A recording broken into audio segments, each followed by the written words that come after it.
আমার গভীর মনোযোগ। আল্লাহ রাব্বুল আলামিন এরকম ভাবে পবিত্র কোরআনুল কারীমে ইরশাদ করেছেন, ইয়া আইয়ুহাল্লাযীনা আমানুত্তাকুল্লাহ। কি বলেছেন? ইয়া আইয়ুহাল্লাযীনা আমানুত্তাকুল্লাহ, হে ঈমানদারগণ আল্লাহকে ভয় করো। এবার আনাস রাদিয়াল্লাহু তাআলা আনহু কাকে ভয় করতেন? আনাস রাদিয়াল্লাহু তাআলা আনহু একমাত্র আল্লাহ রাব্বুল আলামিনকে ভয় করতেন। আল্লাহ রাব্বুল আলামিন কেমন ভয় করতেন? আল্লাহ তাআলাকে ভয় করে বিশ্ব নবীর খেদমতের জন্য এগিয়ে গিয়েছেন। এবার আনাস রাদিয়াল্লাহু তাআলা আনহু বিশ্ব নবীর খেদমতের জন্য এগিয়ে গিয়েছেন। তার পেটের মধ্যে খুবই খিদার্ত, যে দূর থেকে নজর করে দেখে। আনাস রাদিয়াল্লাহু তাআলা আনহু খেয়াল করে দেখতেছে, নবীজি সাল্লাল্লাহু আলাইহি ওয়াসাল্লাম মাথা নিচ দিকে দিয়ে পেটের মধ্যে কি জানি বাঁধতেছে। আনাস রাদিয়াল্লাহু তাআলা আনহু এই দৃশ্য দেখার পরে দৌড়িয়ে যায়, বলতেছে, ইয়া রাসূলুল্লাহ, ইয়া হাবিবাল্লাহ, আপনার পেটের মধ্যে কি বাঁধতেছেন? নবীজি বলতেছে, হে আমার আনাস, আমার পেটের মধ্যে ছোট ছোট পাথর বাঁধতেছে।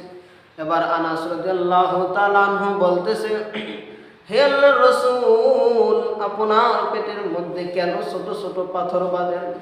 এবার আল্লাহর নবী বলতেছে, আমার পেটে এই জন্য ছোট ছোট পাথর বাঁধি, আমি 7 দিন যাবত খাই না, 7 দিন যাবত আমার চুলার মধ্যে আগুন জ্বলে না। আমি খুবই নবী খিদার্ত, খিদার যন্ত্রণার কারণেই আমি ছোট ছোট পাথর বাঁধি, যেন এই ঠান্ডা পাথরের দ্বারা আমার পেটের খিদা নিবারণ হয়ে যায়। কি বলেছেন? এই পেটের যেন খিদা নিবারণ হয়ে যায়, শুধু ঠান্ডা এই পাথরের দ্বারা যত তার পেটের মধ্যে নিবারণ হয়ে যায়। এবার আল্লাহ নবী সাল্লাল্লাহু আলাইহি ওয়াসাল্লাম কি করলেন? এই ছোট ছোট পাথর বাঁধে আনাস রাদিয়াল্লাহু তাআলা আনহু এবার কি করা হলো?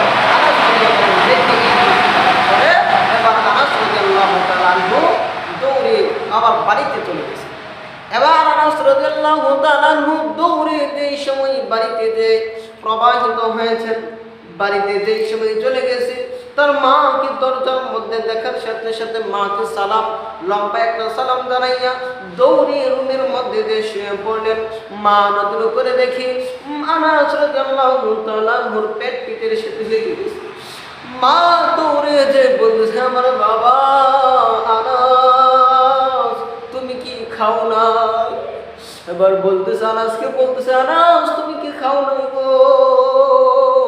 আনাস রাদিয়াল্লাহু তাআলা এবার ভাবতেছে, আমি যদি আমার মাকে বলি, বুঝেন, দেখেন একটা ছোট বাচ্চা